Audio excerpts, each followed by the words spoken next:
basically how things have been explained to me. So right here you have MSNBC, CNN, ABC. This one's going to be Fox. We're just going to put that guy on the side. It says highlighter, not Hitler. Calm down, everybody. And here you have Black Lives Matter.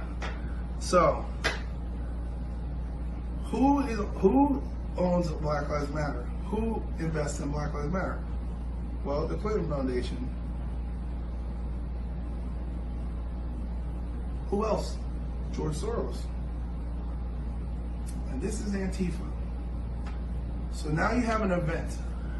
The major news networks have to cover the event. An African American man is killed by police. It doesn't matter that he's a felon. It doesn't matter that he put a gun to a pregnant woman's stomach and did 5 years. It doesn't matter that he was in jail for cocaine.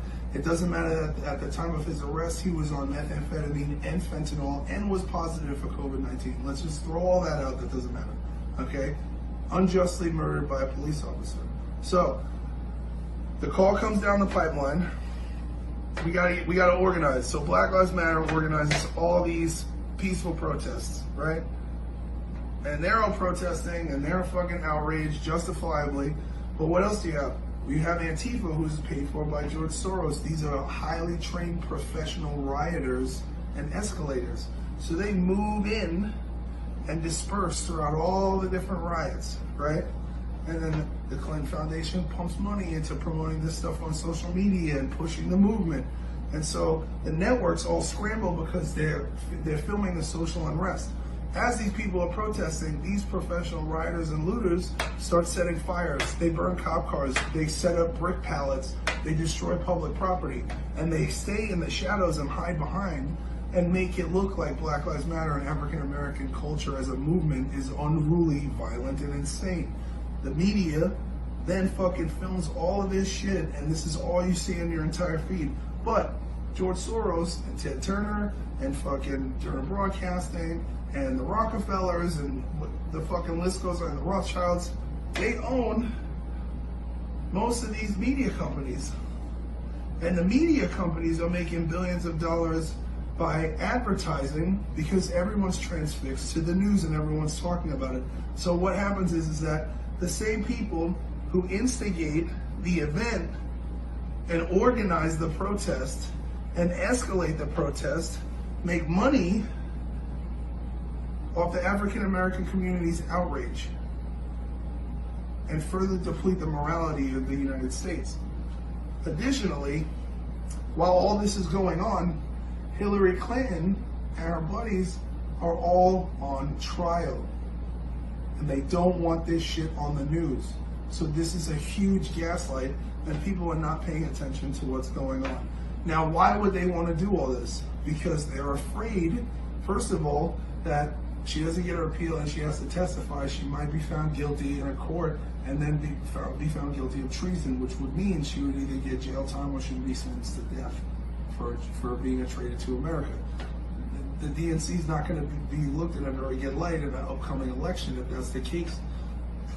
These people, right, the same people, these companies, all the same 6 big families, they're the ones who make money off outsourcing all of our products and all of these services that we do to China. Okay, Donald Trump puts tariffs on everything that comes in from China so that they have to pay a tax to America so that we can rebuild our economy, which takes money away from these families. They desperately don't want Donald Trump to stay in office because they don't want people from the DNC to be prosecuted and go to jail for treason, and they don't want to fucking pay the tariffs to China, and they don't want to build the American democracy because these people they're sick. They want to have control, and they've been getting away with this gaslighting situation on the American people for so many years. They feel entitled to it. There's a huge fucking problem going on where we have turned into this citizens policing other citizens over a veil of racism that doesn't exist. I'm African American, I'm 38 years old, I've grown up in this country, and I have not experienced actual racism. I have spent 20 years traveling through 48 states and how many countries? I don't know, let's say 50 countries all over the world. We don't have a problem with race here. And it's all manufactured. And yes, there is systemic racism, but the systematic racism is put in place by people like this. George Soros made his money by selling Jews to the Nazi party, by ratting people out. That's how he made his thing. Okay? Hillary Clinton is friends with David Duke, who's the head of the KKK. The Democratic Party is the party that lost the Civil War. The Democrats wanted to keep slavery. That's what people don't understand. In 1856, the Democrats started the KKK.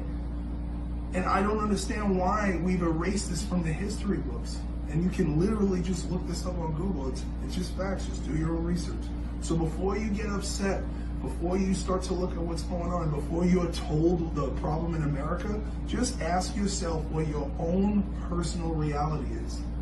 Are you racist? Do you really think you're racist?